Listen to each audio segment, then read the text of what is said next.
On the final day of the DNC, protesters and politicians both gearing up for a busy last night ahead. Thank you so much for joining us here on the stream. I'm Audrina Sinclair. And I'm Dana Kozlov. We'll be joining you live all day long from right here inside the United Center. And all week long, we have seen hundreds, if not thousands, of demonstrators out in the city protesting the Democratic National Convention. And in just a few hours, the same group who started the protest on day one, which is what you're seeing here, organizing the largest expected protest of this convention. Joining us now is Anthony Riccio. He is the former first deputy superintendent for Chicago Police Department, also director of public safety for Monterey Security. We appreciate you joining us again. As always. So let me ask you this.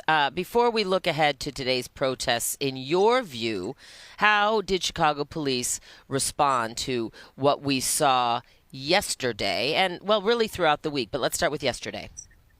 Sure. So I think that they did an outstanding job again yesterday.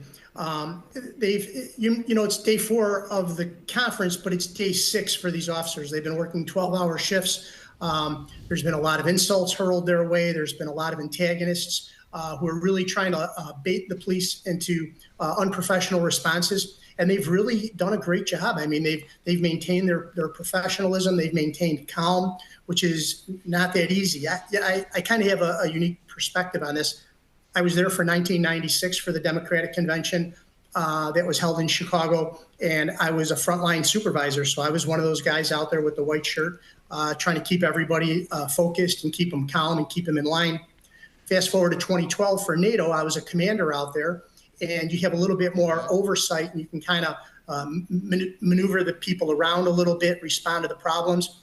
And then unfortunately, I was part of the 2020 riots that we saw in Chicago, where everything was unscheduled.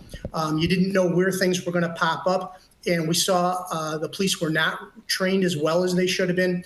And that was our fault. That was the department's fault. They were not prepared as well as they should have been.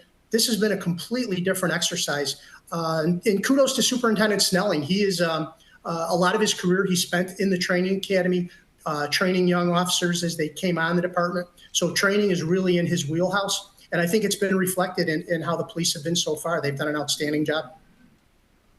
And speaking of Superintendent Snelling, yesterday during his daily briefing, he talked about the mass arrest that happened the day before. And he specifically talked about, as you mentioned, the officers not taking the bait when it comes to harassment against female officers that he talked about, and also just things being thrown at them, things being said to them. I know that's part of this, right? The response from officers as well.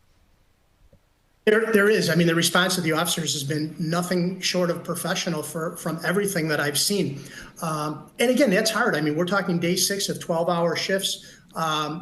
Fatigue sets in, irritability sets in, people get short fuses, and they've really maintained their composure. So hats off. And as we talked about before, so many of these officers are young officers. They're really untested.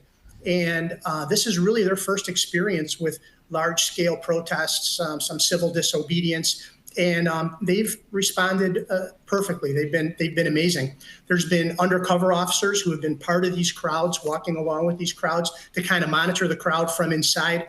I know there was an incident where some bottles were being thrown at the police, and the undercover officers who were part of the crowd were able to quickly identify who it was that was throwing the bottles. Police came in a nice formation, very well trained, and they were able to extract that person from the group, take them into custody. So we've seen a lot of really good police work out there, all thanks to the training and the close supervision, which is another thing. There's a lot of supervisors out there. It's hard to see a video clip where you don't see somebody wearing a white shirt. And that's an important part of this as well, having those supervisors right there overseeing everything that's going on. So really an amazing job so far by everybody.